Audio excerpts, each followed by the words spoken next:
Ja? Kaže, koliko, ne znam koliko si ga slušala. Malo, vrlo malo. Idemo uživo. Ćao Ivana. Hvala što si došla. Puno mi znači, mnogo mi je lepo s tobom. Evo ovih pola sata na probici i tako, sve super, sve pet. Super, da održimo to, da bude i ljudima tako kako je nama bilo. Hoće sigurno. Ivana, ti si life coach, životni trener. Rekla si nema srećnijeg izraza, nema sretnijeg izraza od toga. Nema, nažalost. U našem jeziku. Šta ljudima treba... Zašto ljudi dolaze kod tebe?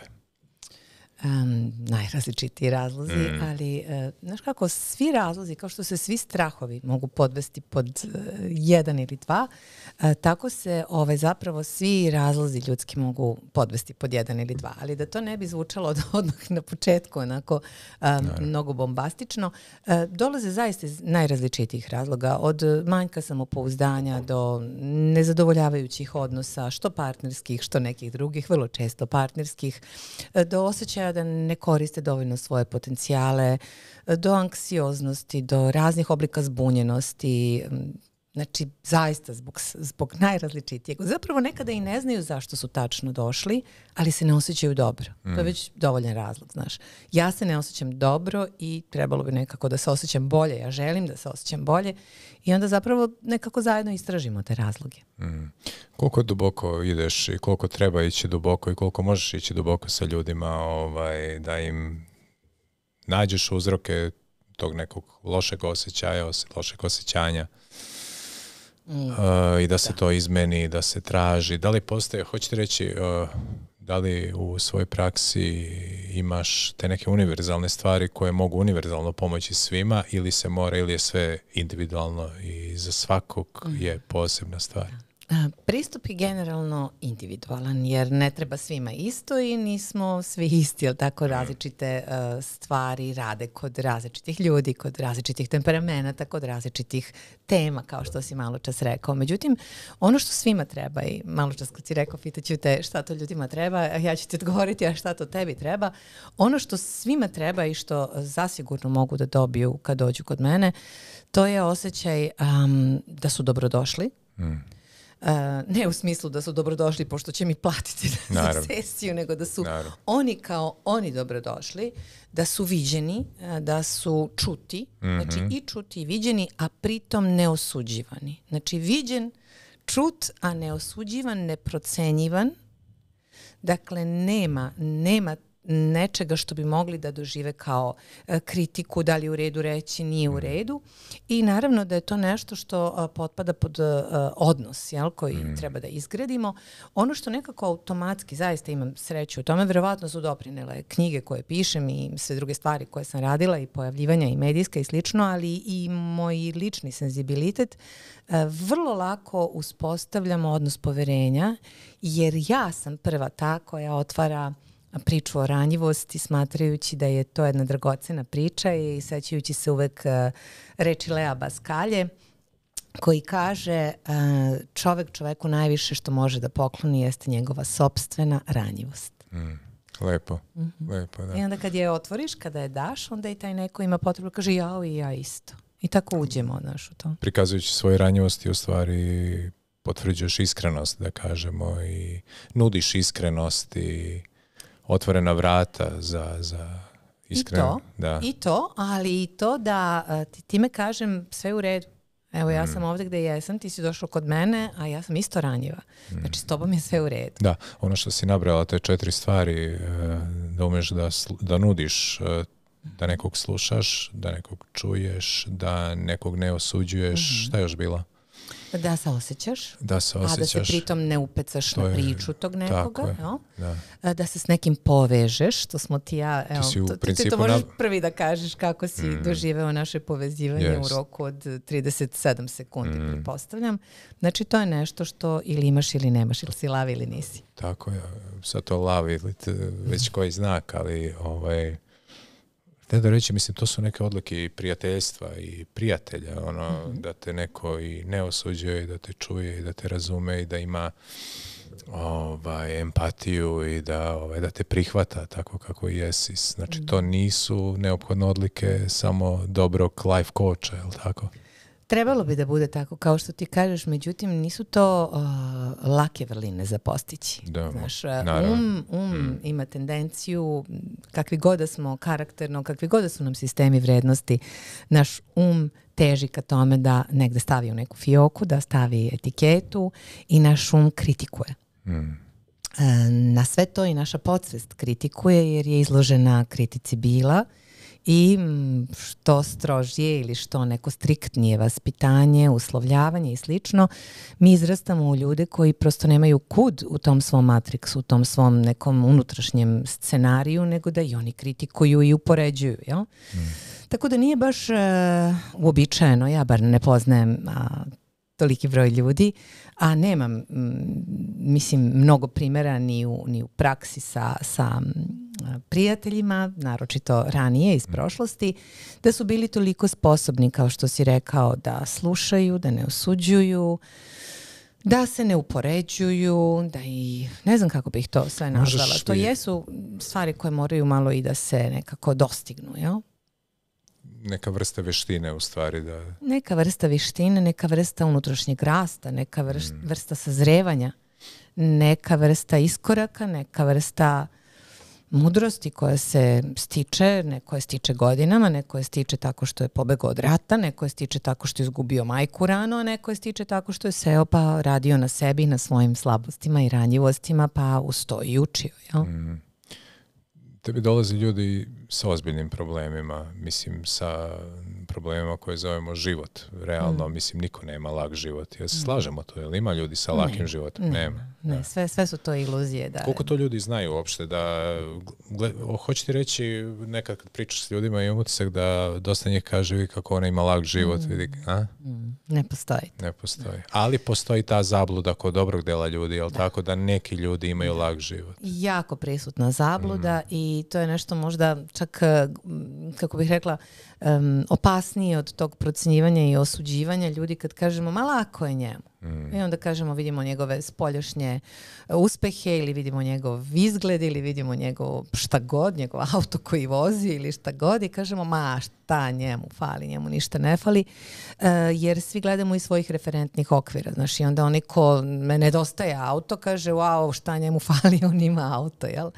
A ja imam tu privilegiju i kako bih rekla i čast, mislim, to jeste jedna vrsta časti koju mi ljudi ukazuju i poverenja i privilegije i nečega što je, znaš, dirljivo, jer kad ti svedočiš promenama kod ljudi, to je dirljivo, to je kao da svedočiš rađanju, znaš. I imam tu priliku da vidim efikasnost onoga što radimo, da vidim iskorake, promene, transformacije. Ali ovo što si rekao, zaista vrlo često misle da je drugima lakše i to je prirodno.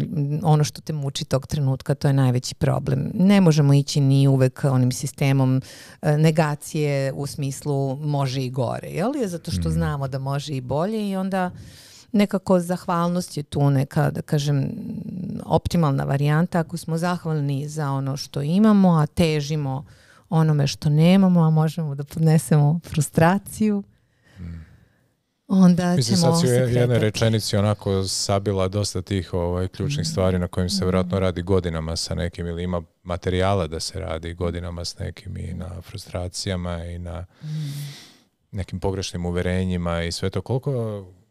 Koliko je neophodno da ideš u raščišćavanje nečijih uverenja, da ih menjaš, da bi mogla promeniti njihov stav i njihov pogled na svet? Nemoj mi zameriti što ću te ispraviti u samo jednoj stvari, a to je ne menjam ih ja, oni ih menjaju. Tako je. Dakle, ja klijentu niti rešavam problem, niti dajem savet, niti menjam uverenja, sve uradi on sam. Ja sam tu da budem odraz, da se bolje čuje, da se bolje vidi, da bude prihvaćen, kao što sam malo čas rekla, da iz te povezanosti može da iznedri novu perspektivu, da mu otvorim novu perspektivu, nekad manje sugestivno, nekad više sugestivno, da mu ispričam svoj neki primjer ukoliko taj neki deo imam u svom iskustvu, da u jednoj neopterećenoj atmosferi, pre svega bezbedno, jer mi smo dosta stidni, odnosno dosta se stidimo svojih misli, potreba, htenja. Dosta smo u strahu, veoma se plašimo kako će nas drugi doživeti, da li ćemo ispasti, kako se kaže, glupi u društvu, da li ćemo pokazati slabost, tako, i sve ostale stvari, da li će neko misliti da nešto s nama nije u redu, a i sami mislimo da nešto s nama nije u redu.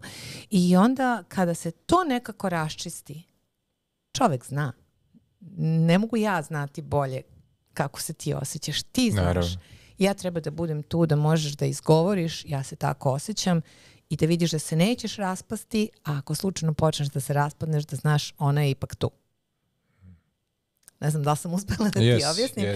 Pitao si malo čas koliko duboko, nema pravila, ne idem ja opet duboko, koliko duboko je neko sposoban da se otvori, zavisi od personalitija, kako se kaže, od toga da li je neko uopšte u stanju da se otvara, u smislu da li se lakše otvara, da li je ekstrovert, introvert, da li je poverljiviji, manje poverljiv, da li su mu otpori veći, da li se više plaši promene ili manje, koja je sekundarna dobit od onoga što sada ima, što će izgubiti ako progleda, jel, ako se probudi, koji san prestajemo da sanjamo i u koju bajku da verujemo ako dozvolimo sebi da se probudimo. Spomenula si to, strah od toga kako nas drugi vide. Sad sve češće nailazim na izraze teraj svoje, ganjaj svoje i nemoj da gledaš i da slušaš šta drugi misle. Ja lično doživljam to kao ono ozbiljno sranje. Mislim da realno slažem.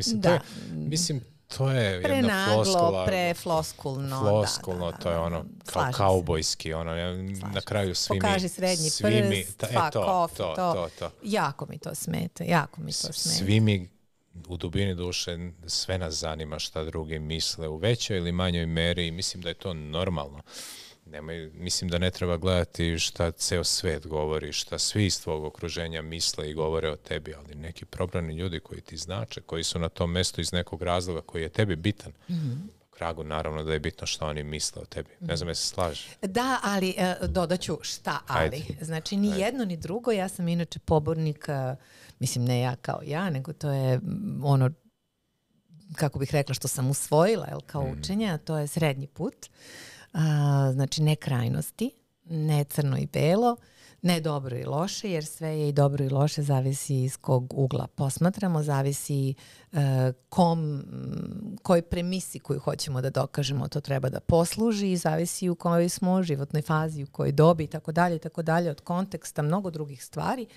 U svakom slučaju nikako ne mislim da je poenta reći ma ko vas šiša ili kako god si rekao ili knjige sa naslovima fuck off ili boli me uvo ili snimci sa srednjim prstom pokazanim, do te mere me baš briga. To je jedno, mi se svi žalimo na otuđenje, a ne činimo ništa da ga zapravo prevaziđemo, odnosno da priznamo jasno i glasno koliko nam je povezanost potrebna. Ne znam da li si čuo za realitetnu terapiju. To je, ja sam sad nedavno isto za to saznala.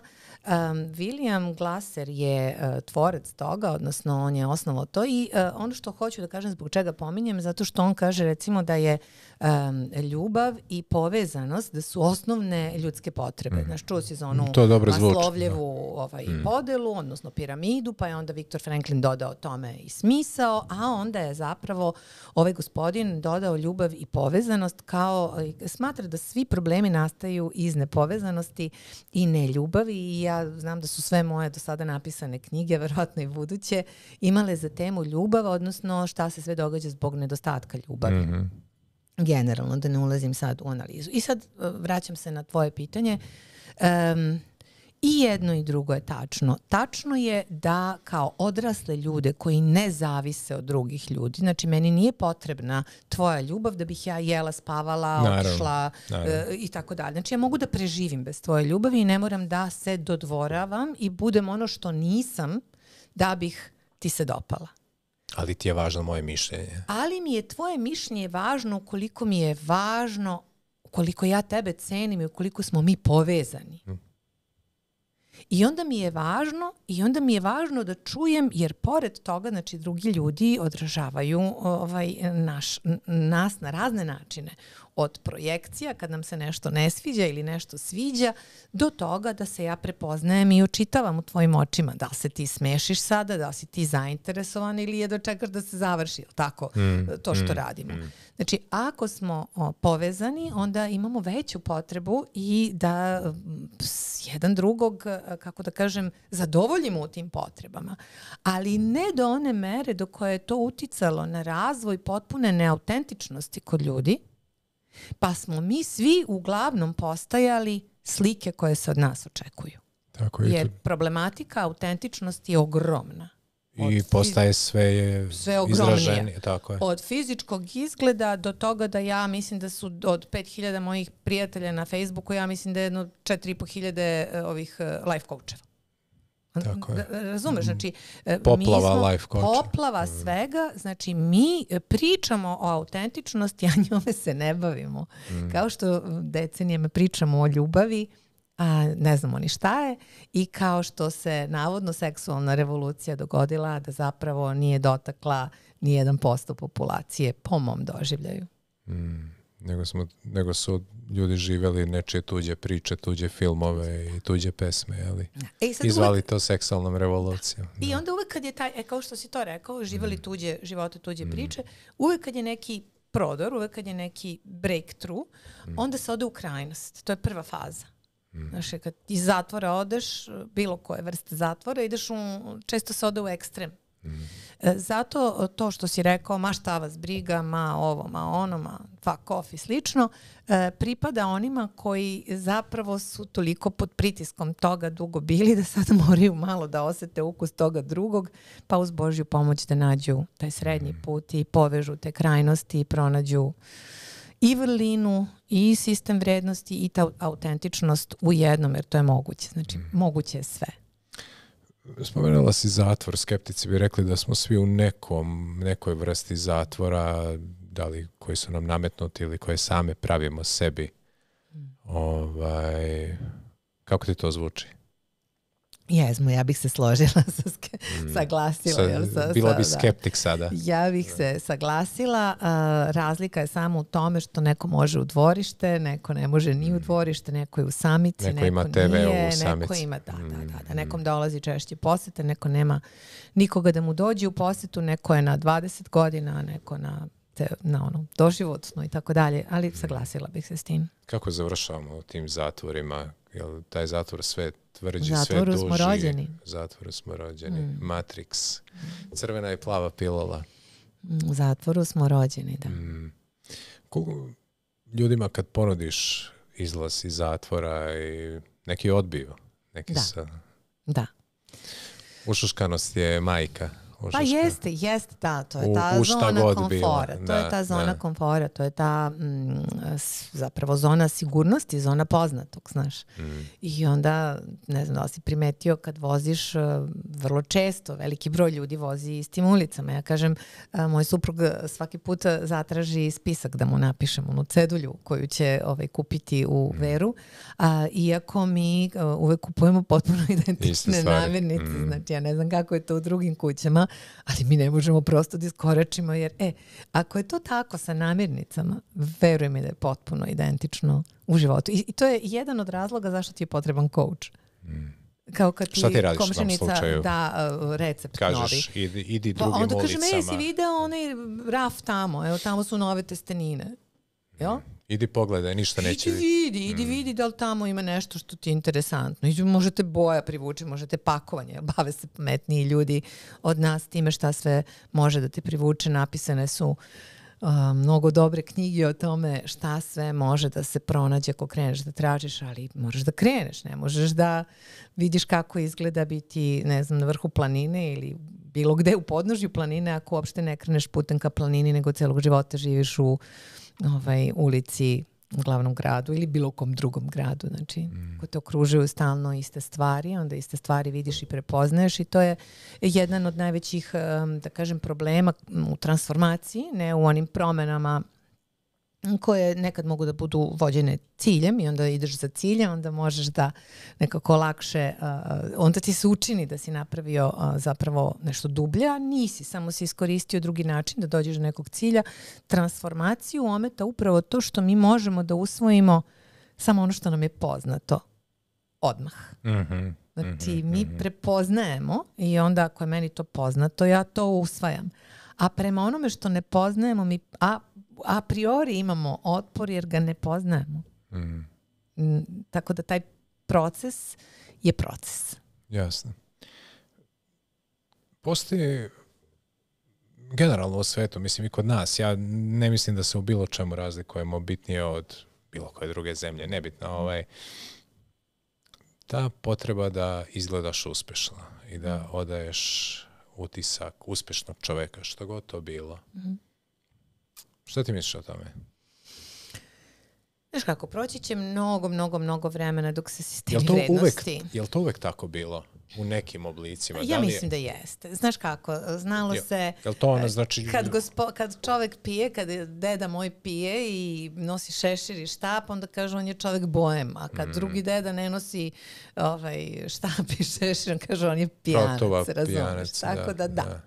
Da, mislim, ne možemo to da... Možemo i da filozofiramo kako bi trebalo, ali, znaš, ako ti meni kažeš ja sam uspešan čovjek, ja očekujem na tvom, ne znam, gležnju neki drugi sat, a ne neki nas pijac. Jel, to je prirodna, pa to su te fioke. Ali tražiš da vidiš spoljnu potvrdu uspešnosti. Zavisi, znaš, to može da bude iz razloga nepoverenja. Ako ti mene zoveš da radimo posao i kažeš mi ja sam jako uspešan, daj ti meni tvoje znanje, ja ću tebi moje pa da se udružimo, ja moram da tražim neke signale, tražim nešto. Isto ti je u svim drugim stvarima, isto ti je u bilo kojoj momak i devojka, jel, daj pokaži mi to o čemu pričaš. Ne samo materijalno, pokaži mi to. Pokaži mi kako da ti verujem. Jel? Mislim, mnogi su razlozi zbog čega smo nepoverljivi i ja ni ne smatram da je poverenje nešto što treba da postoji, naročito kad je unutrašnje bez pokrića. Da se daje a priori. Ali nisam ni za to da moramo biti sumnjičavi, da držimo svoje barijere, jer ovaj će da odustane do tad. Svima nam je više stvarno dovde dokazivanja, naročito od nekih godina. Tako da i tu je srednji put. Kako da ti dočaram sebe, a da... pritom ne narušim ni svoje granice, ni ne idem za dokazivanjem nekom tvom viđenju mene da bih zadobila poverenje. To mi je sve potpuno jasno. Jasna mi je stvar da niko neće svoje neuspehe da reklamira i da ih ističe u prvi plan, okay. Ali kad pogledaš, ne znam, i društvene mreže, pogotovo ovu LinkedIn mrežu poslovnu, mislim, tamo su svi direktori, tamo su svi menadžeri, tamo su svi executive, ludila, šeme. Znaš, i onda kad pogledaš, pitaš se jel neko radi nešto u ovoj zemlji, da ne menadžeriše. Pa to ti kažem, apropo coachinga, kažu da u našoj zemlji ima po glavi stanovnika više coachinga i gurua nego i u jednoj drugoj, znaš. Ali, mislim... Da, dobro ti je pitanje, ne znam, ne pratim toliko i nisam pravila tu vrstu analize. Međutim, imamo jednu privilegiju u današnje vreme, to je što svaka od tih stvari koje radimo možemo zaista da je nazovemo nekim zvučnim imenom, tako da ja mogu komotno biti preduzetnica, ali tako.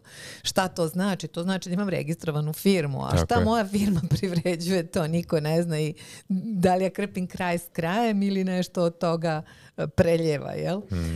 Tako da, mislim, zvučna imena su samo opet jedan trend kao što su pune usne i ravna kosa i sfenirana i slično. Znači, to su tekovine. Znači, ja se trudim jako, ne znam kako je kod tebe, ti si nešto malo mlađi od mene, ali malo, zero.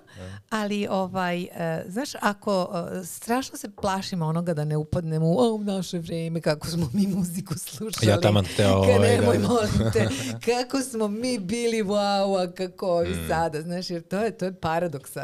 Bila sam na jednom fantastičnom predavanju o milenijalcima, znaš, i ne zapravo, da, i o njima i o digitalnom marketingu. I čovek koji je držao to predavanje rekao ovako, pazite, vama ovo sve može da se ne sviđa. Možete da pljujete po Instagramu i po svemu ovome. Ali kaže, ili ste in, ili ste out. Znaš, tako da to ti je ko žal za mladost. Mislim, ili si in, ili si out, ili praviš podcast, ili si na Instagramu, ili nisi, to je sada tako. Ta pravila sada važe. Poštuj pravila. Spomenula si milenijalce i generalno koliko su, life coach pomaže ljudima ili bi trebao da pomaže ljudima da budu uspešni u nečemu. Jel možemo tako da kažemo? Da se osjećaju dobro u svojoj koži, pre svega. Da se osjećaš dobro u svojoj koži, što god da radiš. Da bi se osjećao dobro u svojoj koži, pretpostavlja se da bi trebao biti uspešan u većini stvari koje radiš, jel tako? Ne, vidiš. Onda sad gasim mikrofon. Odlično. Odlično. Fenomenalna teza. To ti je isto ono kad kažu da li ovi što je uspešno, lako je njemu. To je bukvalno... A nije isto. Kad si uspešan u mnogo stvari, a ja poznajem mnogo uspešnih ljudi, ne mnogo, ali dosta uspešnih ljudi, koji se ne osjećaju dobro u svojoj koži. Znači imaju uspehe. Šta je uspeh? Čekaj. Onda su uspešni u nekim stvarima, onda nisu sredili svoje prioritete. Onda ne rade na onim stvarima koji su im važne, stvarno važne u životu, jer da su uspešni u tim stvarima koji su im stvarno važne u životu, onda bi se osjećali ispunjenim. Tako je, potpuno si u pravu. Međutim, znaš šta je interesantno? Interesantno je što ćeš na posledku, i to tek kad moraš ostaviti cigarete, jel, kad ti doktor kaže, isto tako ćeš tek na posledku doći do kouča ili do psihoterapeuta ili do nekog od pomagačkih delatnosti, jer ćeš reći, pa šta, neće mene neka tamo sad bivša pevačica ili spisateljica ili šta god ona daje, neće ona mene sad uči kako da živim, jel? I onda ti nećeš doći do mogućnosti da sređuješ to što je prioritet, a prioritet je da se osjećaš dobro sam sa sobom pre nego što se osjećaš sa bilo kim i bilo gde i bilo u kojoj oblasti života. Jer ti možeš, znaš kako idu prioriteti, naći, ne znam, posao dobar, jel tako? Pa, ne znam, zaraditi određeni novac, pa naći dobru ženu, pa, ne znam, decu, jel, sad sam se stavila u mušku ulogu i ti to sve uradiš. Budeš vredan ili naslediš ili nebitno, budeš pametan ili budeš šta god, ostvariš to i ti si uspešan. Pa nađeš lepu ženu pa si uspešan. Funkcioniše taj brak nekako. Ali se osjećaš ti se osjećaš u rupi, ti se osjećaš miserable. Pa bio je sad ovaj film Duša o tome, ne znam da li si gledao. Nisam. Eto, ja sam taj film preporučivala mnogim mojim klijentima. Crtani film je u pitanju, ali interesantno da u posljednje vrijeme, od kad sa sinom gledam crtane filmove, shvatam da je gluma u crtanim filmovima drastično bolja. Pod jedan, drastično bolja, drastično, ne malo, drastično bolje u crtanim filmovima i u našoj i u hrvatskoj sinhronizaciji. I druga stvar, oni su vrlo često mnogo jasniji sa porukom. I plemenitiji, brate, sa tom porukom. Nego crtači u naše vreme, što se vidi. Pa nisam sad poredim sad sa igranim filmovima. Aha, igranim filmovima. Poredim sada sa količinom nasilja koja se nudi nama. Ti hoćeš uveče da odgledaš film. Da. Ti imaš polupornografiju, imaš neke, nemam pojma, ratne filmove, imaš neke, kako se zovu, science fiction i tako dalje, ili neke spore sa porukom koju nemaš živaca da odgledaš, jer smo navikli na brzinu i onda recimo ima par kvalitetnih filmova koji traju po 2,5 sata, a ti čekaš da se nešto desi, a ništa se ne dešava, treba da procesuiraš, a ti možda nisi znao, nego si se pripremao na brze pokretne slike i tako dalje. Otišla sam u digresiju. Glavno film Duša upravo govori o tome koliko je mnogo onih koji žive neki normalan život, uspešan život, kako bi ga nazvao neko drugi. A nema osjećaj uspešnosti. Dakle, poruka tvojim i večeras i mojim gledaocima jeste da je uspešnost osjećaj. Uspešnost nije rezultat. Da li postoji osjećaj uspešnosti koji dalje nosi osjećaj zadovoljstva i ispunjenosti ili se završava da postoji sad? Znaš što te hoćem? Razumem. Da. Pa taj unutrašnji osjećaj uspešnosti. Da si nešto dostigao, da si nešto postigao. Ti negde si dobro, bre. Kratko i jasno, dobro si.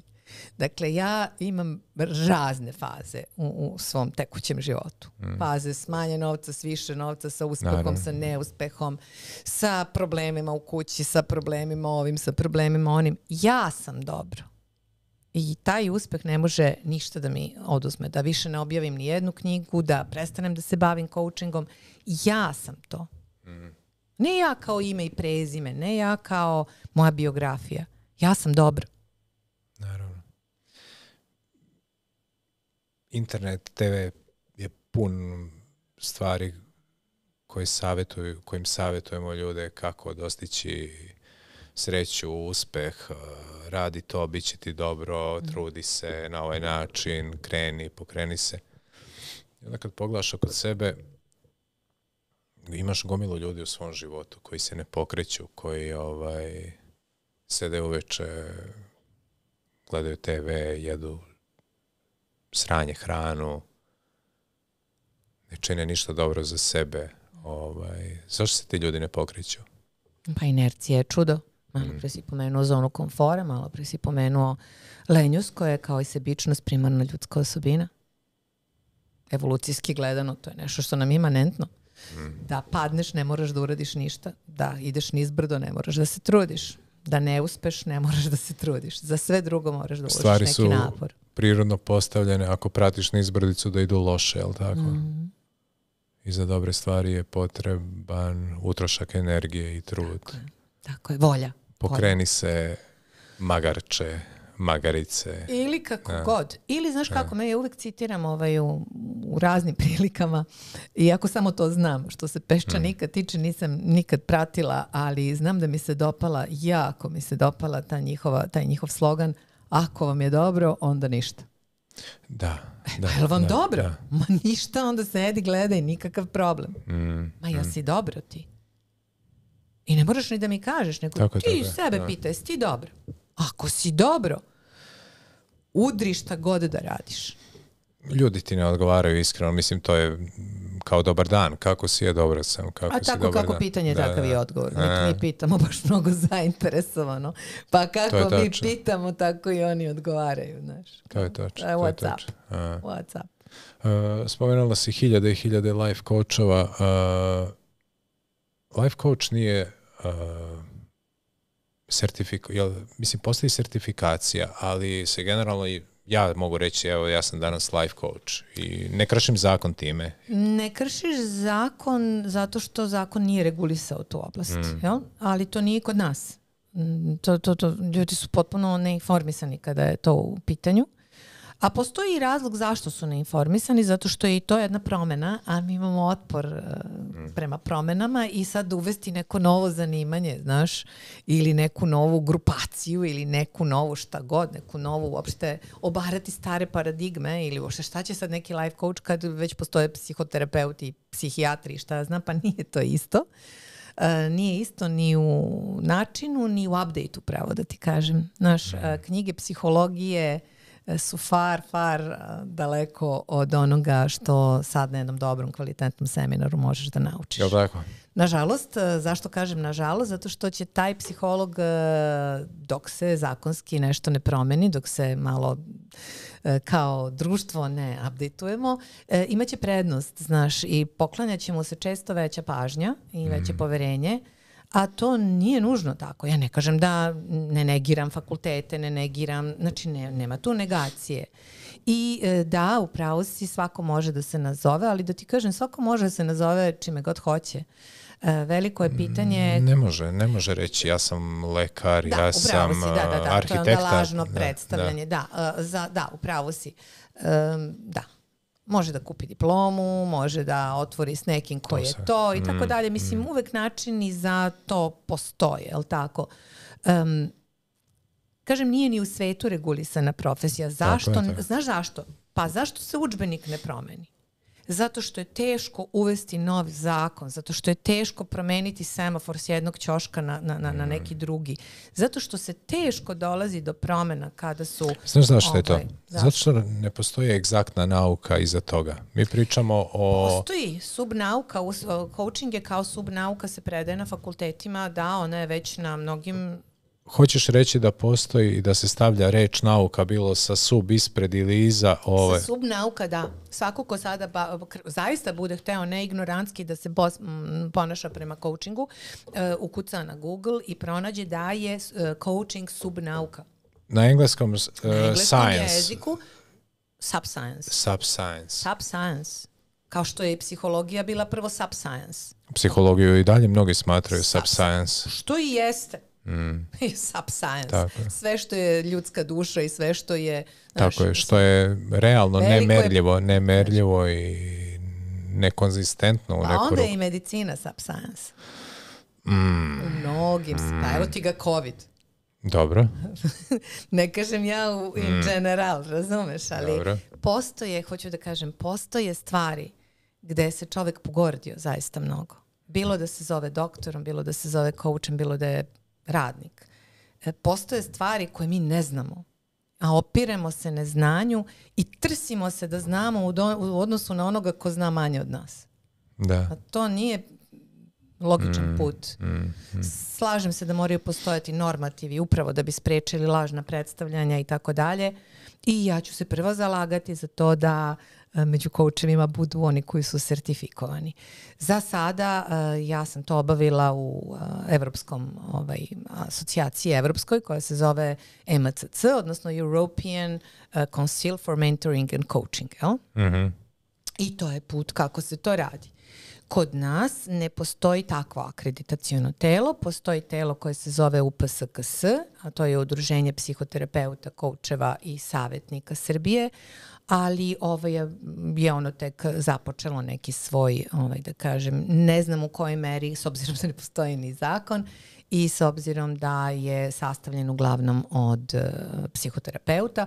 U svakom slučaju, eto ja svoje klijente i one koji završe EETT, o kom ćemo nešto kasnije moći da kažemo, nešto ako budeš smatrao za shodno, ali oni mogu preko mene uz svoju praksu i uz moju superviziju ili nečiju superviziju, isto na način na koji sam ja to uradila. Ja sam senior pozicija, kreće se uobičajeno od foundation, pa onda practitioner, pa onda senior i tako dalje, do mastera.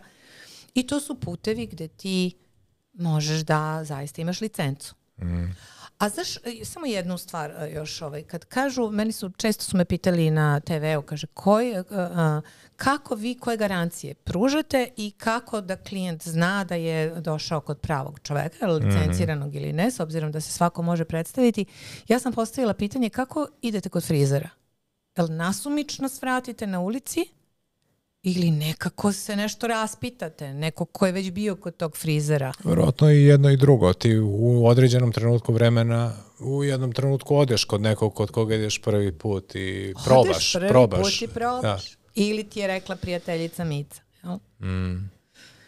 Htio sam ti pitati, mislim ima dosta toga oko te licencije, vratit ćemo se na to, nego jedna stvar mi je zanimljiva.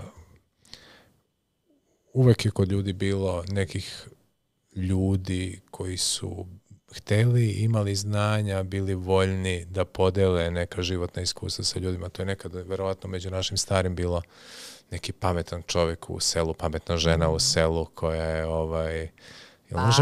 baka.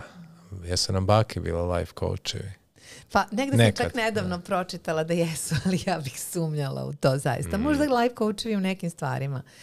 Trpljenje i sposobnost trpljenja je jedna od velikih kvaliteta za razvoj čoveka, znaš, naročito u određenim fazama, tako da mogle su nas poučiti tome, mogli su nas poučiti negunđanju, mogle su nas poučiti nekim vrlinama, ali ne u onoj meri u kojoj bi se to moglo uklopiti u neke savremene tokove. Znači, mnogo se brzo sve razvija, mnogo, kao što malo čas rekoh, da apropo onog predavanja o digitalnom marketingu i milenijalcima, mnogo toga moramo da ispratimo i ne možemo da se opiremo promeni koje de facto. Znaš, mene fascinira da ljudi stalno kažu kako to ne znam, u maju još uvek ne znam, nije proleće. A niko se ne pita kako to da u novembru još uvek leto. I mi nikad nećemo verovatno da iskoračimo da tamo je leto gde smo mi zacrtali da je leto, džabar što se klima promenila. Tako ti je to u svim ovim stvarima.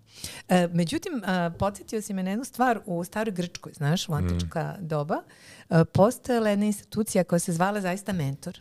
Okay. I smatralo se da dete ne treba da vaspitava roditelj, on treba da ga voli, bude tu za njega. A mentor je neko s polja, nije učitelj. Mentor je neko koji je i stric i tetka i baba i prijatelj, neko ko ima nekog iskustva, neko ko neće kroz autoritet, nego kroz to što ćeš da ti se svidi to što je on takav, pa ćeš šteti da on ti je uzor. Kroz primjer, uzor. Uzor. On ti je uzor i hoćeš da budeš kao on. Naravno, vjerojatno to nije bilo plepsu moguće, nego ovim...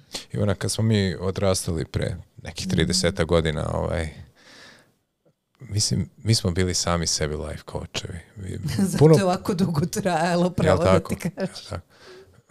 Sad mi je to palo na pamet da opet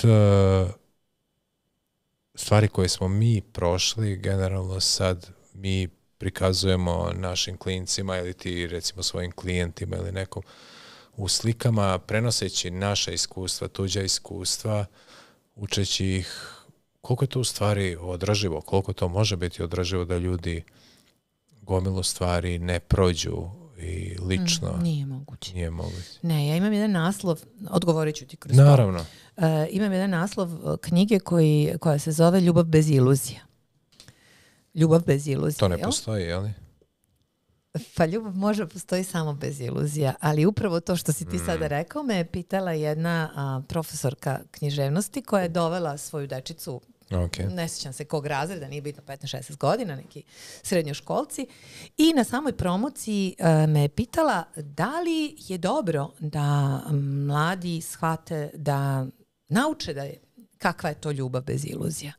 Ja sam nedvosmisleno odgovorila ne, jel? Znači, da bismo mogli da dođemo do toga da budemo sposobni da iz nečega iskoračimo, prvo moramo to nešto da uđemo. Napravit ću drugu paralelu.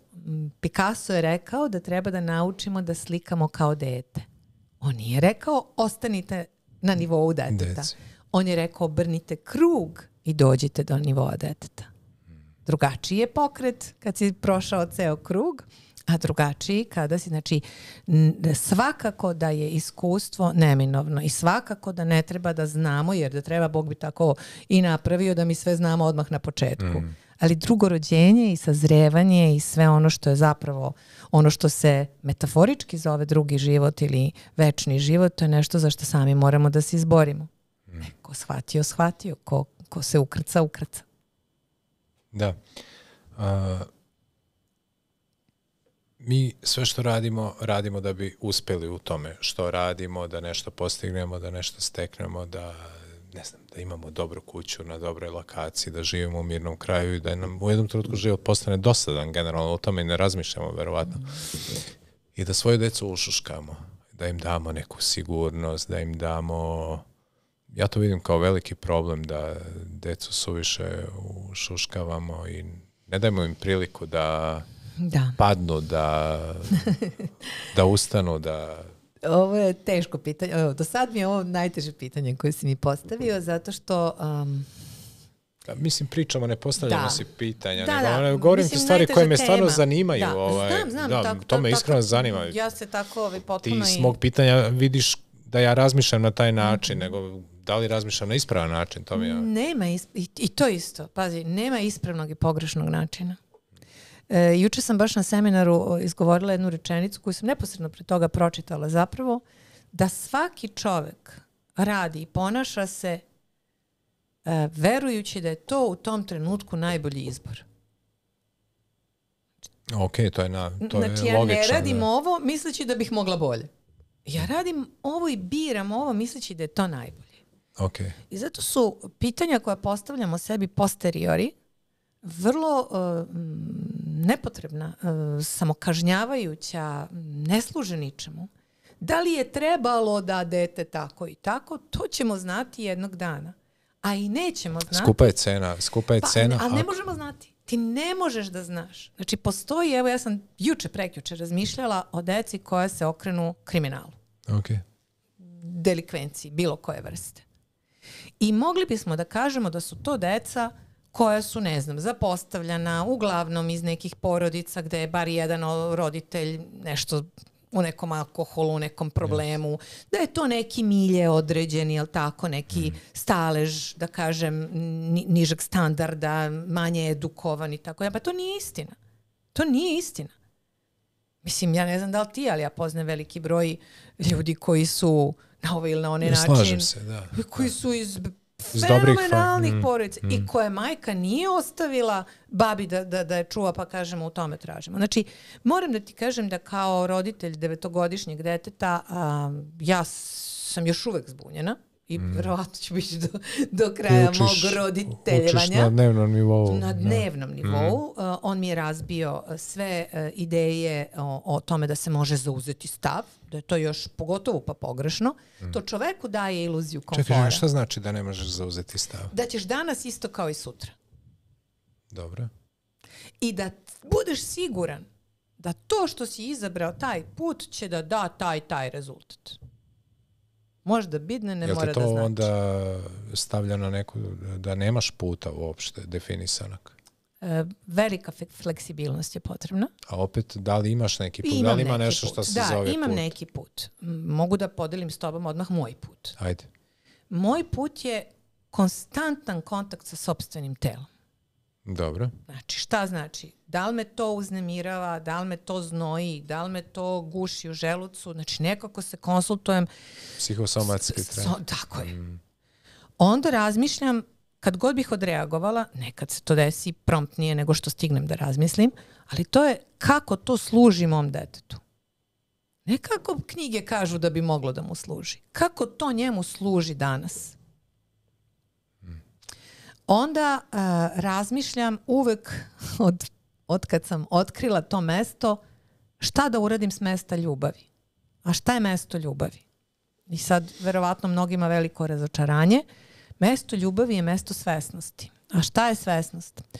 Svesnost je prisutnost. Svesnost je upravo nedonošenje suda. Znači, izgubila si me na onoj drugoj stepenici. Šta je i kakva je ta kaskada? Kakva je kaskada u smislu puta? Zeznuta. Zeznuta, da. Zeznuta, jer svesnost ne osuđuje. Svesnost nema. Svesnost je i izvan tog ovo je dobro, ovo je loše, nego on prati, on je sad. Svesnost ne zna šta će biti u buduće. Svesnost je svesna samo sad. Mislim, zakomplikovat ćemo mnogo pa će nam se poisključivati ljudi. Ali suštinski ne znam šta da radim. Učim ga vrednostima koje su moje. Ti dalje imaš neku skalu dobrih i loših stvari. Tako je. Ne da mu da jede na podu, ne da mu da gleda duže od ne znam određenog vremena da nešto. Kažem, ne da mu da se bahati, ne da mu da vikne na mene. Šta mu daš? Šta mu dam? Da mu osjećaj da je sve ok. Mislim, teško je pitanje. Da mu osjećaj da sam ja tu i kad sam ljuta. To mi je jedna od jako važnih stvari. Da mu osjećaj da je on dobar. Da može da izađe ili bar što manje nekako ranjen sa osjećajem ja ne valjam. Mi to kupimo kao deca, nužno kupimo, ali da što manje misli da ne valja jednog dana kad uđe u pubertet. To jest da mu ne praviš da je on kao osoba ne valja ili valja, to je nego pojedine njegovi postupci da nisu dobri. Je. Da. Ali to, znaš, nije to dovoljno reći ti si dobar, ne valja ovo ponašanje. Dete je u identifikaciji. Moraš da mu i manifestuješ to. Znaš, kad su deca mnogo mala pa biješ stolicu. Jer stolica je kriva. Isto tako, znaš, onda recimo učim ga da niko nije kriv. Sad sam se to podsjetila. Vrlo zeznuto. Znaš, kad mu kažem, on kaže, mama jesam ja kriv. Ja kažem, nisi ti sine kriv. Pa mama jesi ti kriva. Pa nisam sine ni ja kriva. Pa ko je onda kriv? Pa nije niko kriv. Shit happens i kad niko nije kriv. A ne možeš sve objasniti. Ja bar ne vidim kako možeš sve objasniti sa shit happens. Ne možeš sve. Ne pričam sve. Pričam o određenim trenucima. Ne bih umela da ti odgovorim tačno šta mu dam, a šta mu ne znam. Nije to striktno. Ne da mu da nešto što može da ga izloži opasnosti. Ne da mu nešto što po mom doživljaju mere prelazi neke mere. Šta god da je to. Ne da mu da bude loš u nameri, što nikad i nije. On je neagresivan. Mislim, miroljubiv je. Daje mu apsolutno izražaj kreativnosti kako god hoće da se izražava. Ne pravim mu frku kad prospe nešto, jer kad ja prospem nešto ne pravim više sebi frku, nego prosulo se, jel? I šta sad pokupim to što se prosulo. Dakle, ne pravim overdramu. Eto, reći ću ti šta ne radim. Ne pravim overdramu. Ne ponavljam ishitreno rečenice koje sam slušala ili koje bi se uobičajeno rekla. Upitam se zašto. Zašto bi se ja sad razdrala na dete koje peva? Zato što ja danas nemam živaca. Pa što nisi, Ivana, mislila na svoje živce s 22 kad si ne znam šta. Tako da trudim se da razdvojim šta je moje, šta je njegovo i da mu dam taj neki prostor da se razvija u okvirima koji su, kako bih rekla, po mojoj meri. Moje lično mišljenje je da suviše često koristimo reč sreća, zadovoljstvo, zadovoljenje, koji su bez sumnje lepe reči, lepe težnje i neki lepi ciljevi koji mislim da je put do njih drugačiji od onoga što predstavljamo deci. Mislim da je to samo rezultat nečega što će doći samo po sebi ako vodimo smislen život. Nekako tako gledam na stvari. Znaš, ako da će sreća sama doći ako vodimo smislen život. Ako vodimo smislen život, ako radimo smislene stvari i ako to radimo iskreno i jako, da će to rezultirati stvarima koji će nas činiti srećnim. Govorim u pravilu, naravno da sad može doći shit happens, dođe bolest, dođe pijani vozač, dođe nešto što je shit happens, ali po pravilu mislim da opet našoj deci propuštamo reći da je život ozbiljan i da se moraju potruditi puno i da moraju raditi iskreno, jako, čvrsto, stalno. Milenijalci nas demantuju, moram da ti kažem. Ajde. Znači, to je paradigma našeg vremena da se mora mnogo truditi. I ja do dana današnjeg se trudim mnogo, brate. Okay. A neki drugi se trude mnogo manje i napravili mnogo veći posao od mene, razumeš? Ako meriš samo u poslu, u novcu... Pričamo sad konkretno. Nije, sad sam namjerno krenula na tu da naravno, ne bi sad filozofirala o ovom unutrašnjem stanju. Dakle, milenijalci su napravili, mnogi od njih, jel tako, na tom generacijskom nivou varijantu gde putuju, zezaju se, YouTubeuju, smišljaju igrice, podcastuju i ne znam šta sve rade i zarađuju pare koje nijedan moj tvoj fakultet i još 2 pride sa sve doktoratom ne bi mogli da zarade. Ok, ali to ti je 1 od 100. Ostalih 99 gledaju kako drugi YouTubeuje, kako surfuje i kako Tako je. Mislim tako da je... Tako da bih ja samo uvela ono, kako da kažem, opet prostor u to. Neko će moći s puno truda i morati s puno truda. Neko, brate, ne ide. Nisam mislio da trud samo u smislu da uzmeš motiku i odereš po hektaru zemlje za 7 dana. Mislio sam da konstantno radiš na sebi. To je ono što ti radiš i što učiš ljude i što ti je cilj, mislim, tvog posla da im kažeš menjaj svaki dan učini korak ka nečemu, korak dalje, budi bolji, jači, spremniji za mikro. Jest. I upoređuj se sa sobom juče, a ne sa Perom i Komžikom. Sad, Milane, ja tebe da pitam ovako. Pošto si tezu postavio šta pričamo o našoj deci, jel? Ne našim klijentima. Klijent plati, pa sluša, pa još će sam da nađe opravdanje za to što si rekao i da poveruje to, jer ne mora da opravda što ti je dao tolike pare. Okay. A detetu?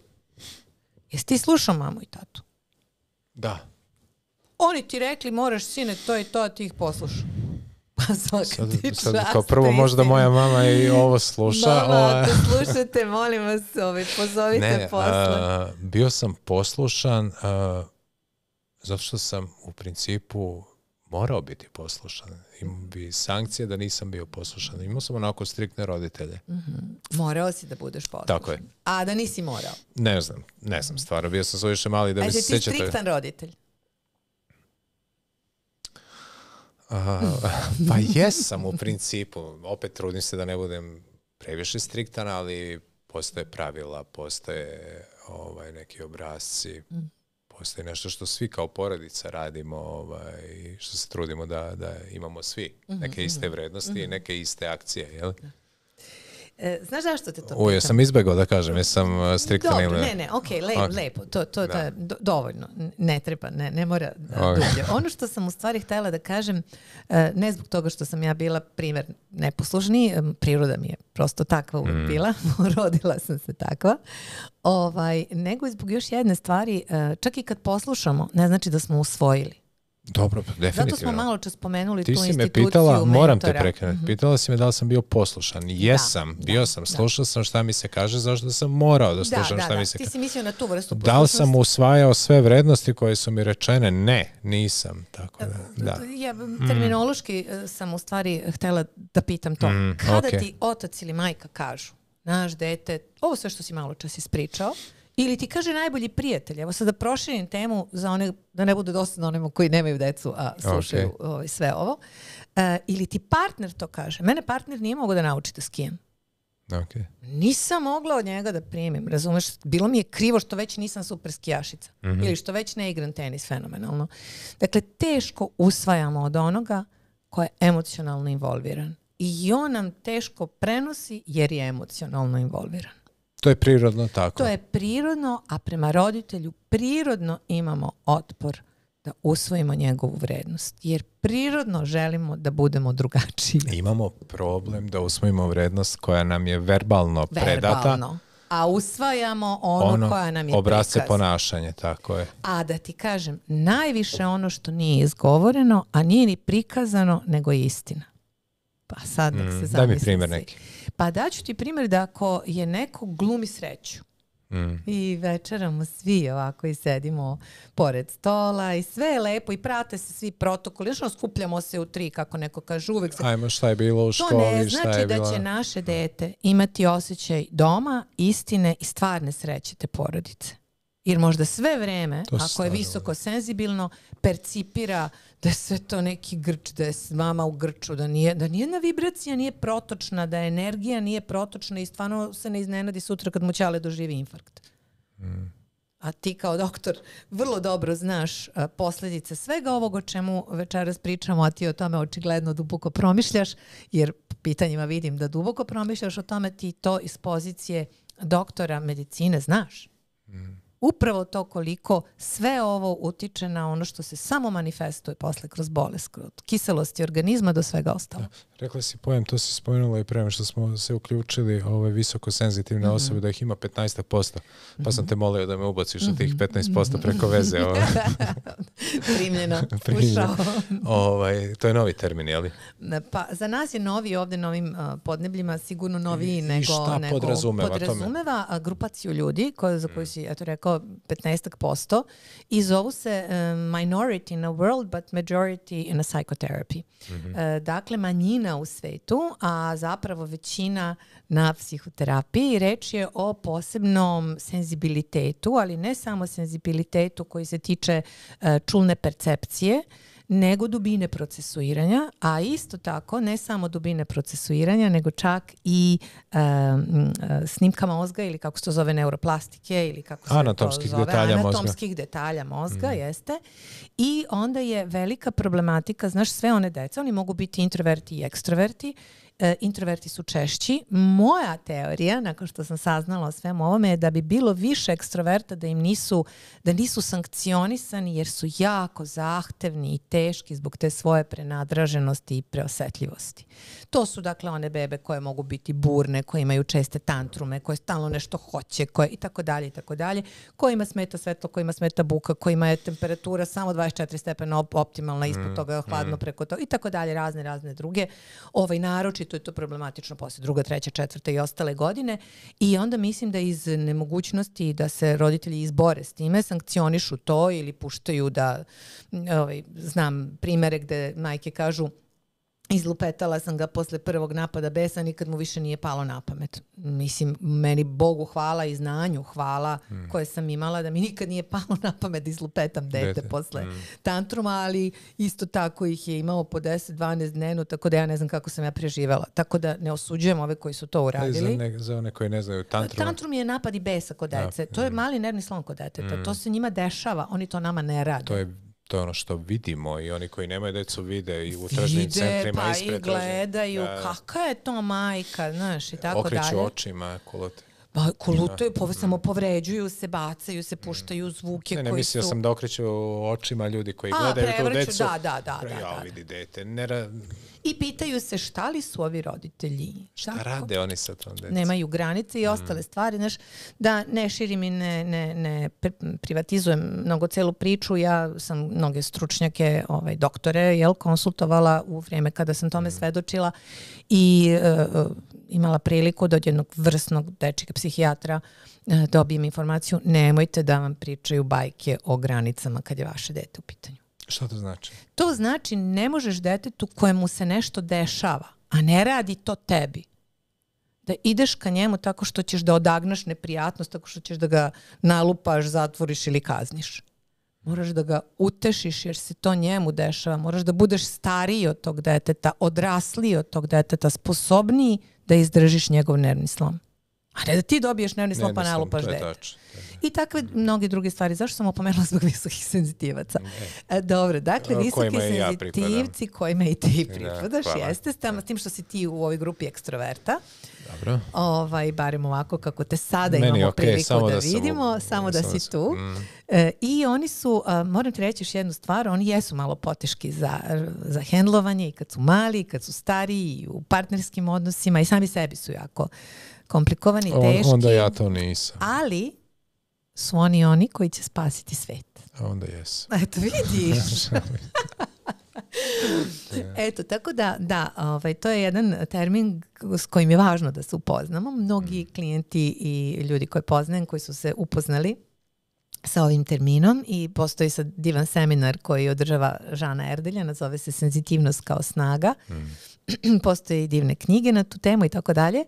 I oni su prosto doživjeli jedno olakšanje, znaš, kad su shvatili da sve ono što su im pričali, kakvi su bili ili sve ono što su sada i sve što su sada ne smiju nikom ni da kažu ako su introverti i ne idu kod terapeuta ili kouča.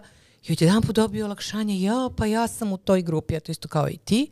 I onda prosto dobiju čak i zadovoljstvo što pripadaju toj grupi i tako dalje, nekako im bude lakše. I to je jako važno. Prva stvar, ja mislim, u svakoj pomagačkoj delatnosti bi trebalo da bude bit će sve u redu. Ja ne znam da li to postoji u ovoj vašoj etici ili ne, ali ja bi to uvela u kodeks. Prvo bit će sve u redu jer mi ne znamo koliki je placebo efekat kod svakog čoveka, koliko šta može da ga podigne. Ali neće, Ivana, biti svima sve u redu. Niće sve, ali bit će u redu. Ne mora sve, evo. Možemo se nađemo na rečenici, bit će u redu, bravo. Bit će u redu, bit će u redu, bit će u redu. Ja mogu i dalje da idem. Mogu da kažem da neće svima biti u redu. Pa neće, ali zašto da mu zatvaramo mogućnost? Okej. Znaš, zašto da mu zatvaramo mogućnost? Mislim, ali moraš mu reći nešto ispred, moraš nešto promeniti, uraditi, otići levo, desno, da bi bilo u redu. Neće biti samo... Prvo moraš da ga spustiš.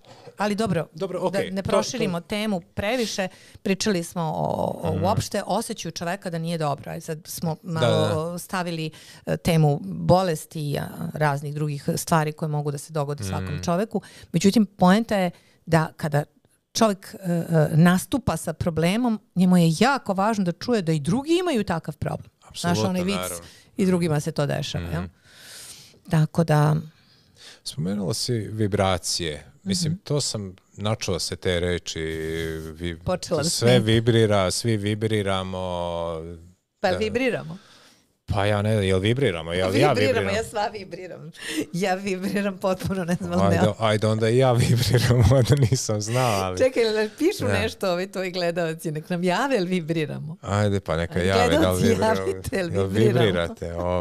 Šta je s tim vibracijama? Daj mi reci, tu se nauke prave oko vibracije. Sećaš se, to je ono ozon, dobre vibracije. Sećaš se? To da, dobre. Ajde, dobre vibracije. To je. Da, pa mislim, možemo sad, doktore, meni bi jako bilo drago da čujem vaše mišljenje o tome, ali da li je sve energija? Pa jest. Jel onda vibrira? Pa dobro, ali ne moramo sad, znači, znaš šta sam mislio, i nivoji, vibracija i to, jel Ajde objasni mi to. Ako me pitaš za one Vortex priče, niska frekvencija, to je izvinite dragi gledalci, ja nemam veze sa Vortexom, nisam u toj priči, moja priča... Ali čuo sam i vibracije iz Sam Vortexa i pričaju razni kočevi o vibracijama. Pa da, znaš u kom smislu? Ajde. Evo sad ću ti reći u kom smislu. Pa to te molim, mislim, vragu, nakon 5 minuta smo došli do... Da, pa dobro, ajde. Malo tenzija raste. Dakle, ono što kažemo, ako nije sa mesta koje to i poručuje, nećeš dobiti poruku koju sam rekla, nego onu koju sam vibrirala. Ok, ajde da kažemo to narodski, ako nije iz srca, narodski, neće. Ako nije istina, ako ne nosi vibraciju istinitu, ako ti šaljem jedno iz stomaka porukom, ako mislim drugačije, dobro, ok, ako mislim drugačije nego što govorim, ako osjećam drugačije nego što govorim, do tebe će stići ili sumnja, nećeš moći možda da znaš šta zaista mislim, ali nećeš verovati onome što sam izgovorila. A da li je bilo neophodno unositi reč vibracija u to? Pa tako kao što si sad objasnila, znači ako govoriš stvari koje stvarno misliš, ljudi će to prepoznati. Dobro, možda... Jel moramo to zvati vibracijama, D-molom i C-molom, mislim? Da, pa ne znam. Mislim da je interesantno, znaš u kom smislu. Nekad kad sam prisutna, mogu da ne mislim ništa, mogu da vibriram. Mogu sad da ne mislim ništa, ja se... Ne ubićeš me s vibracijama, ali pa mislim, ne mislim ništa, vibriram dobro. Znači, vibriram dobro, onako, ne mislim zračiš ništa. Dobro. Zračim dobro, energija koja je oko mene je dobra, rasterećena sam, nisam zgrčena, energija mi je protočna, grlo mi je protočno, prosto dišem dobro, dišem duboko, vidi mi se stomak dok dišem, ali ja ne kajem i tako dalje, razumeš? I onda je to dobro i onda se ti osjećaš dobro, ili tako? Pa onda, evo, to je to. To je to, ok. Postoje milion raznih neko kaže imaš 5 stvari važnih u životu, imaš 10 stvari koje moraš učiniti da dođe do uspjeha, neko kaže imaš 20. To hoću reći, postoji 700 teorija sa brojevima koliko moraš nečeg ostvariti da bi došao. 7 je najčešće, 7 koraka do... Jel 7 najčešće? Najčešće 7, da. Jel to prodaja magle ljudima? Nije. Ja isto ne mislim da je... Ne, nije. Nije, evo Ali isto tako ne mislim da je kompletna istina. Nije ni kompletno. Pa zamisli kad bi ti kompletnu istinu mogao da dobiješ iz knjige ili iz skripte. O životu, da, ne može, da. Mislim, možeš ti da je dobiješ, ali proces dok je usvojiš, dok je integrišeš, dok ona nađe svoje mesto, a naročito ako je drugačija od onoga u čemu si sad. Tako da, da, može. Pa evo ga Novi Zavet. Piše sve.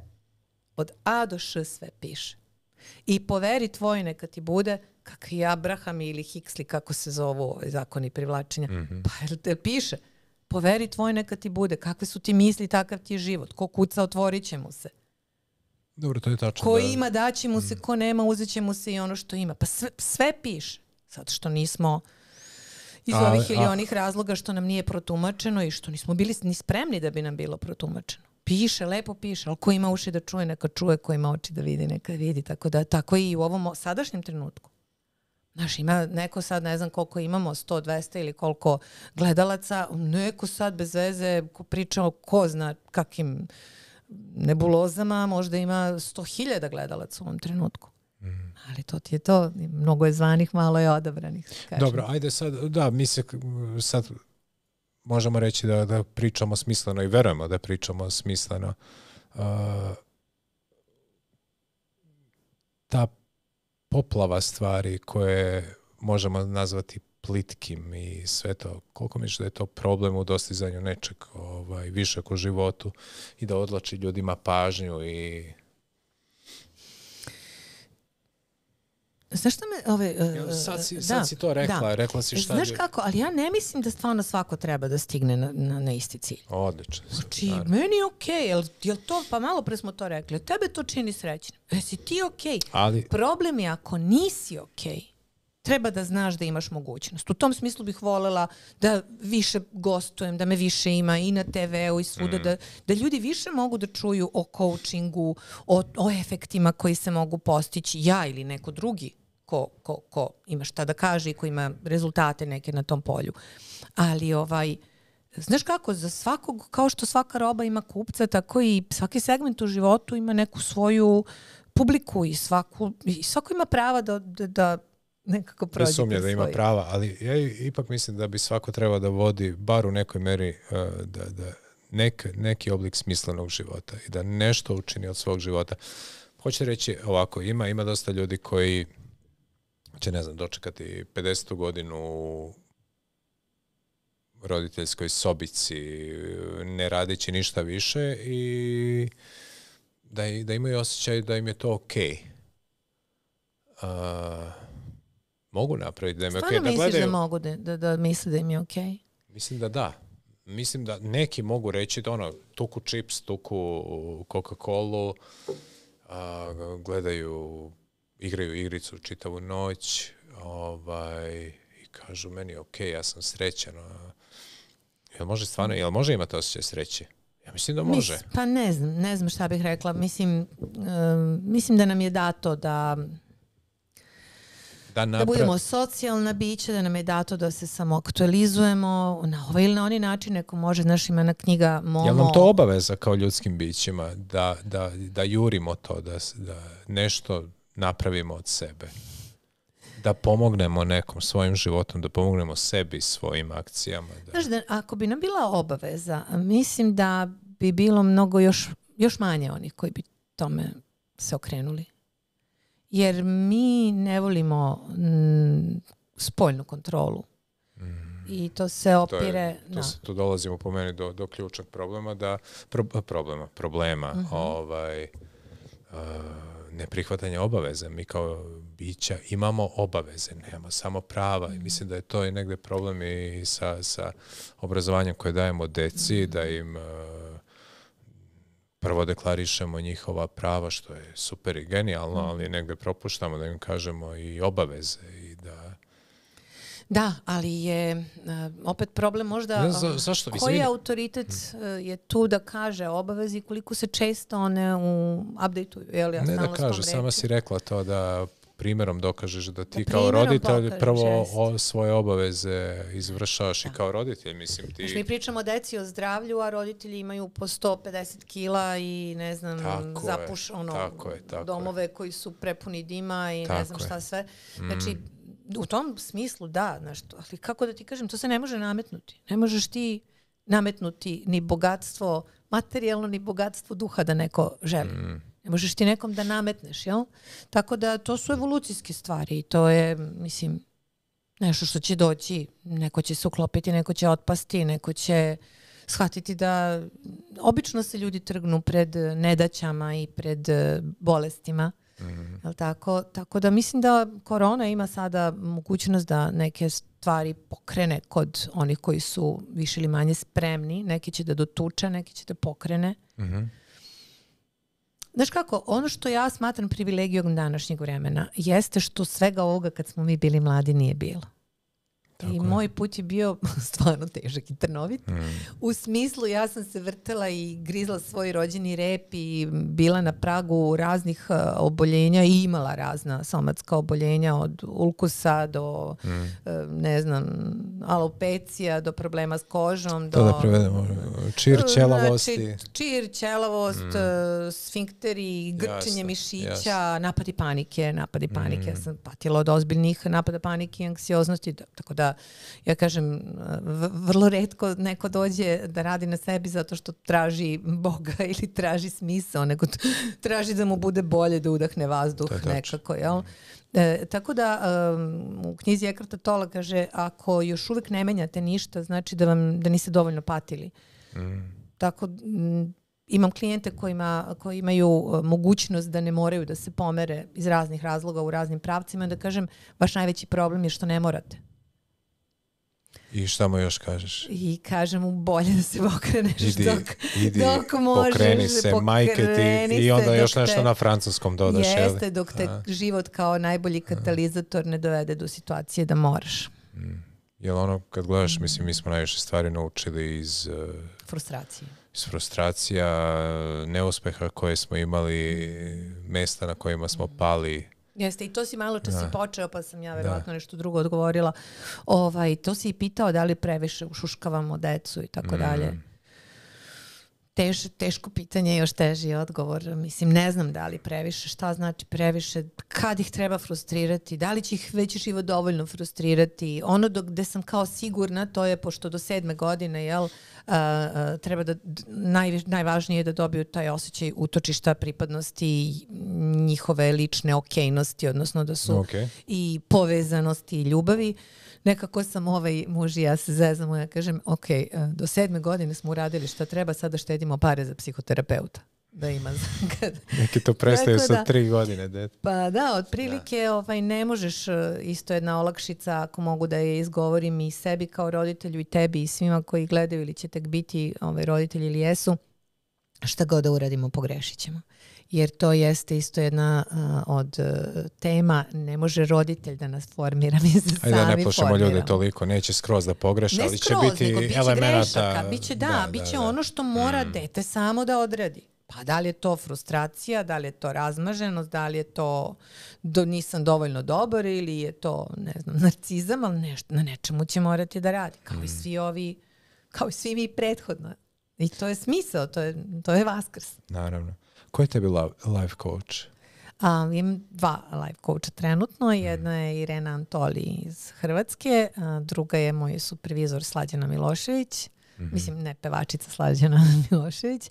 I imam još jednu Shelley Crawford iz Dublina koja mi je supervizor također. Kako izgleda proces učenja jednog life coacha? Pa na razne načine. Mislim da je... Ne mislim u smislu da učiš ono što ćeš drugima predavati, nego zaista sebe da činiš boljim i... Evo, mislim da ću ti ovako dati nekoliko slikovitih odgovora. Prvi je da kad god imam malo slobodnog vremena, imam malo dete, ja gledam klipove ili seminare ili master klaseve ili upisujem nove seminare, tako da ja ne gledam TV, ja ne gledam filmove. Sama biraš sebi sadržaj. Znači, moj sadržaj je uvek taj kontinuirani profesionalni razvoj. Sa svakim klijentom imam zapravo i lični razvoj, to je refleksija i u pitanju. Vrlo često me dotaknu teme klijenta, pa onda prepoznajem sebe. Zatim imam upravo ta supervizija služi tome da vidim gde sam se prepoznala, gde sam kako, šta sam uradila, šta nisam uradila, šta je moglo bolje, gde sam, kako da kažem, napravila možda neki faul u odnosu prema klijentu, zatrčala se ili dala saveta ne treba ili dezavuisala ili navukla na razumeš me, mislim, to su sve stvari, to je živi proces, to je tako da svakodnevno radim na tome. Svakodnevno, malo čas sam ti rekla, znači ja kad se obraćam detetu, ja imam ko šizofren, paralelni ili triple glas, kao radim to što mi je inercija, pa onda da li to treba da uradim, pa onda kakve će to posljedice, sve se to događa nekako simultano, tako da nisam prespontana u tom odnosu. Nisam prespontana. Moja spontanost, ne znam da li bi bila bolja ili ne bi. To će tek vreme moći da pokaže. I nije važno, malo čas sam rekla, ljudi rade onako kako tog trenutka misle da je najbolji izbor. Naravno. Prespontano viknem. To uradim spontano. Poznato je onih 5 faktora ličnosti za koji kažu da su podjednako važni u razvoju čoveka. Neurotičnost? Da, otvoreno za nova iskustva, disciplinovanost, energičnost, sklonost, prihvatanju tuđih pogleda i neurotičnost, da. I neurotičnost. Nisi očekivao da... Nisam očekivao, da. Da. Kako bih ti rangirala? A nema tu rangiranje, to su tih 5 karakteristika koje su u svakom od nas zastupljene. To je tih, zato se zove veliki 5. I sad svako od tih ima svoje manifestacije, odnosno upravo otvorenost prema novim iskustvima. Neko je otvoren prema ljudima, neko je otvoren da proba nešto novo, neko je prema tome zatvoren. Znači svaka od tih karakteristika u svakome od nas je u drugačijoj se meri, drugačije je zastupljena i drugačije se manifestuje. Ali su one prisutne u svakome od nas. Tako da smo svi na znaš kako se kaže, nema zdravih, ima samo nepregledanih. Kad je duševno stanje u pitanju. Pa mislim, ako uzmeš, a ti sigurno znaš kako zvuči definicija zdravlja. Pa imaju 2. Prvo je odsustvo bolesti, jel tako? A drugo je sposobnost korišćenja svih svojih potencijala mentalnih, fizičkih i socijalnih. Prema tome, po toj definiciji zdravlje. Jesmo li mi zdravi ili bolesni? Zdravi. A i po onoj drugoj kad je odsustvo bolesti. Znači, to je veliko pitanje šta znači odsustvo bolesti. Da li to znači da nemaš simptom ili da si zdrav? Znaš, ja ne znam da li ti imaš holesterol ili povišeni krvni pritisak. A deluješ sasvim normalno. Da. Tako da znaš, to je veliko pitanje šta nazivamo zdravljem i šta nazivamo bolešću. Koliko se tvoja praksa prepliče sa praksom psihoterapeuta, kako oni gledaju na vas? U stvari znam sad nisam iskren do kraja, a hoće da budem iskren do kraja. Oni gledaju negativno na vas, uglavnom, jel tako? Da. Šta ti misliš o tome? Pa i razumem i ne razumem. Konkretno kad je psihoterapija u pitanju, ajde da izuzmemo ovde psihologi i psihijatrima da bi to trebalo pomenuti, tim pre što ljudi ne znaju, mislim, u čemu su te neke ključne razlike. Ali psihoterapeuti zapravo su, ne znam da li znaš taj podatak, u šifru delatnosti ušli tek pre 2 godine. Ne znam to. Decembar 2019. po prvi put psihoterapeut počinje da radi drugačije nego što mi koučevi radimo sada. Vi ste imali šifru delatnosti pre? Ne, kažem, oni prvi put tada počinju da rade legalno. Oni su tek tada priznati zakonom. Znači, a postoje koliko? 30, 40 ili 50 godina? Aj, recimo da kažemo 30 godina. 30 godina, jel? Ja znam jer sam ja kao mlada devojka već išla moderni kod psihoterapeuta. pravci psihoterapije, naravno psihoanaliza postoji mnogo duže. Tako je, ali privatna praksa kod nas, da je tako nazovemo. Psihoterapeutska privatna praksa. Naravno. Dakle, oni uglavnom prolaze seminare i obuke u trajanju i broju sati iste kakve prolazi sada coach mog, recimo, ranga. A ipak gledaju na nas kao da smo mi pali s kruške i pročitali 3 knjige o pozitivnom razmišljanju i popularne psihologije, a oni su se edukovali.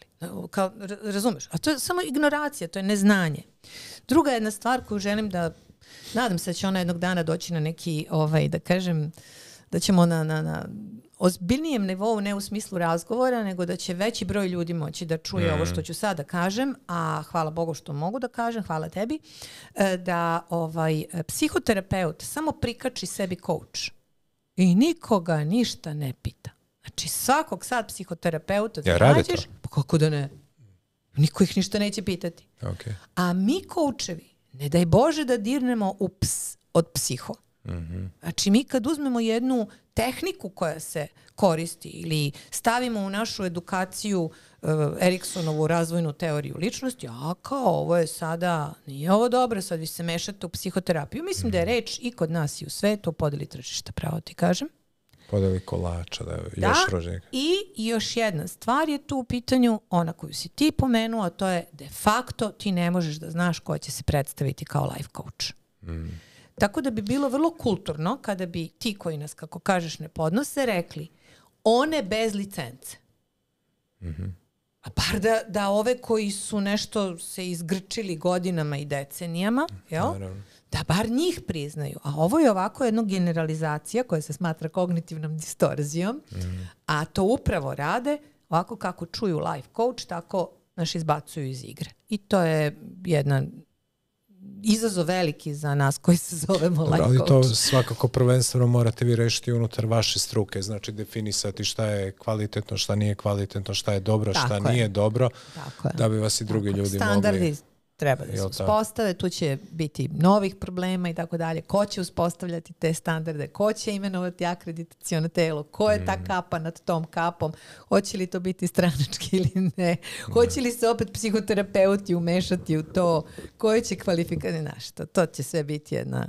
Tako da se ja mnogo ne obaziram na to, zadovoljna što imam posla, zadovoljna što imam, ja sam išla i kod svojevremeno i kod ne znam, u Sloveniju na Hatamara Gong i ne znam kod Baba Živanke i kod ne znam ovog i onog, znači gde ljudi idu kada im treba pomoći na salivanja i nesalivanja i pravo ti kažem, smatram da je svaki čovek koji je bio u mom životu, bio on Baba Živanka ili terapeut kod koga sam odlazila, psihoterapeut ili neuropsihijatar, jer jedno vreme sam išla i kod neuropsihijatra i jedno vreme sam pila lekove. Dakle, svako od njih je bio važna karika u mom razvoju. Tako da, ako imaš vere ko zrno goruščino, ti ćeš onda verovati.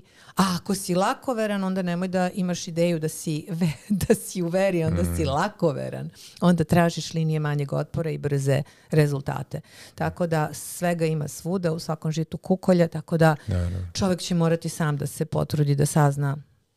Znaš, imam situacije, moram da ti kažem i ovo, evo, znaš, ono kad si me sad tu pecnuo, to jedno čekam da progovorim, imam situacije gde meni dođe klijent koji 10 godina ide kod psihoterapeuta.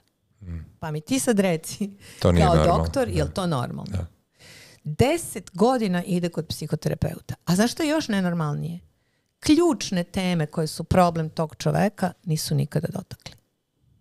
U stvari pričaju, nađu se i pričaju i čovjek to plaća. Pričaju. A gledaj, ako ga to čini srećnim, boljim, ok. Ako mu je jasno rečeno da znaš, ok, možda mu je terapeut rekao, ok, mislim, sve što mogu da pričamo, uzimat će ti novac za to, je li ti to ok? Mislim, ako su napravili tako jasan deal... Ne mogu tako jasan deal, čovjek je došao da rešava probleme, drugo, naš struka nalaže da pomogne čoveku. Ako si došao kod očnog lekara, boli te zub, onda će valjda da ti ipak skrene pažnju da odeš kod stomatologa. Znaš što je problem, Ivana?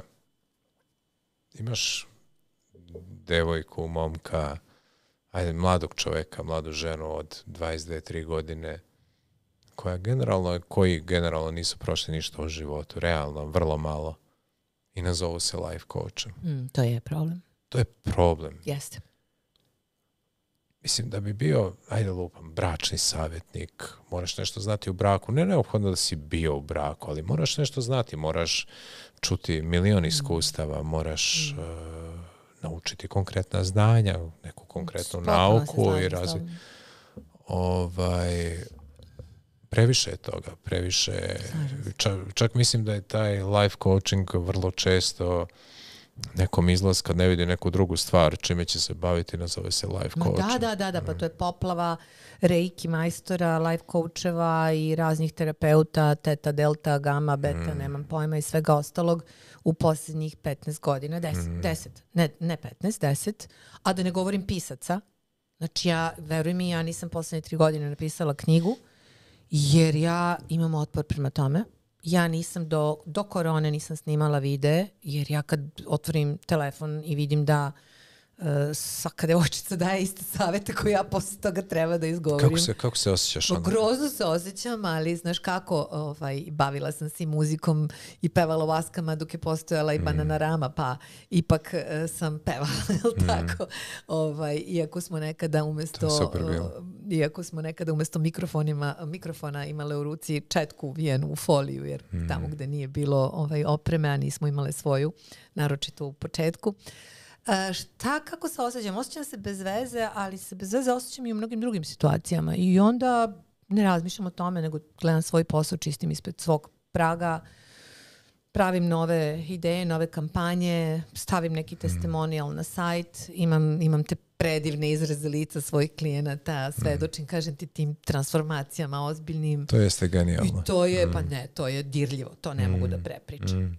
To je, Znaš, kad ti vidiš osobu koja je potpuno bila izbezumljena, koja je cveta, buja u svakom pogledu, koja je samosvesna, a prošlo je, ne znam, godinu, dve. Mislim, takođe, psihoanaliza i ostale stvari, mislim, mora isto da se uvaži ubrzanje koje se događa. Ne mora za svaku stvar. Nekad se oralo, ne znam, uz pomoć pluga i konja, ali tako, i trajalo je ne znam koliko. Sad, brate, to uradiš za 2-3 sata, tu površinu koju si nekad nekoliko dana. Yes. Pa isto tako i sad uz nova znanja, uz nove metode, uz nove tehnike, uz, nemam pojma, nove generacije sa drugačijim mentalnim sklopom i svim drugim informacijama koje stižu od njih, pa ne mora da traje kod svakoga 5 i 10 godina. I ne moramo svi da prođemo nekim težim putem. Ne moramo svi isto. Znači, ta prilagodljivost, fleksibilnost, adaptivna inteligencija, to mora da se Jasno. ustigne. Ništa, večeras je kod mene bila na kafi Ivana Kuzmanović, life coach. Nećemo sad mešati Ivanu Kuzmanović, pevačicu i pisac, za to ćeš doći posebno drugi put i samo ćemo o tome pričati, jel dil? Dogovoreno. Hvala ti puno što si došla, bilo je genijalno. Hvala tebi puno, Hvala vidimo tebi. se ponovo. Važi.